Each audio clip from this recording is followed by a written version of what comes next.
How do you think technology will have a part to play in assisting in some of the gaps that exist today? And how do you think that could create potential solutions? One element of technology that we're all familiar with is ordering products online, because I would not even call it tech anymore. It's just a different sales channel, because whether you buy on your phone or in a store, to a certain extent, is the same. You just have your shelf on the phone. But the market still considers the Amazons of the world tech companies. But that's one area of growth, obviously. And you see now also smaller stores and smaller players moving into that particular area, because I can now, with my local bakery, it's only a mile away from here, I can order my bread and they deliver it on my doorstep. I don't buy milk anymore in the supermarket. Twice a week, there is an electrical van driving to my house, picking up 4 empty glass pints, put 4 new bottles of milk in front of the door, and I pick them up and put them in the fridge, right? So it's local, it's quality, it's good for the environment, because the bottles are recycled. It's an electrical van. I don't have to carry these bottles anymore, these big plastic bottles from the supermarket back and forth. The quality is good, so it ticks all the boxes, if you like. So I'm never going to change anymore, because that's my new behavior now after 66 days. So these sort of things, but they're supported by technology. It's an electrical van. It's it's an app-based order system, and I pay, of course, electronically with Apple Pay or whatever. So that.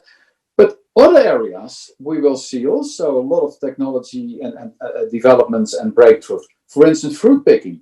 If nobody picks the strawberries anymore because of no Romanians or whatever seasonal workers coming to the UK anymore, we still like to eat our strawberries, right? So they need to be picked. So there will be robotics there, further developed to pick the strawberry. It's too expensive now. They're not good enough yet. They squeeze the strawberries, whatever. But needs must. So that will be developed. So in that particular area, I think there will be an awful lot of technology developed to help overcome the problem that we will not have seasonal workers anymore. And in all the fields, you will see these sort of developments. Usually we say that technology will make efficiencies, and yet we're talking about the cost of investing in a robot, but then a robot doesn't take days off, it doesn't call in sick, and you can capture data through it, which is a lot more effective. I'm surprised businesses haven't invested in that in the good times, given the good times that they've just had. Going back to your point about leadership not thinking strategic, had they thought maybe strategically about some of the challenges today? Because today we're looking at factories being closed because the workforce can't be there because someone's tested positive, someone's child's tested positive. It's all about, of course, the investment in the ideas and the execution. For some ideas, it's just too early.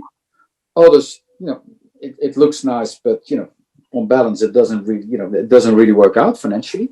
But it's also how people are rewarded and how companies are rewarded, of course. The short term, and that's not new, it's nothing to do with COVID or Brexit or anything. But, in, let's say, the last 10, 20 years, people tend to look more short term. They look at the stock market, people are rewarded, short term. So leaders often are only in office a few years, right? So very few people tend to look 10, 20 years ahead. It really, comes down to ownership, if you like. Family companies that have been a couple of generations within the family, they tend to be, more long-term and invest and be creative. But public companies, not so much. And then, of course, more and more companies are now owned by private equity that often have promised, very high returns to their investors. And these companies, they tend to have them on the books 3, 4, 5 years maximum, and then they're passed on to the next ownership. And in that 3, 4, 5 years, you really want to make these companies more valuable. Most of these companies are sold on a multiple of EBITDA or something like that, some sort of a formula. So you can't forego any profits for the next 2, 3 years because you're invested maybe in a robot that might work 10 years down the line.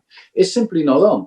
So I think ownership will probably be, a large contributor to determining whether a company looks strategic or not. Please don't forget to like, share, and subscribe for conversations just like this.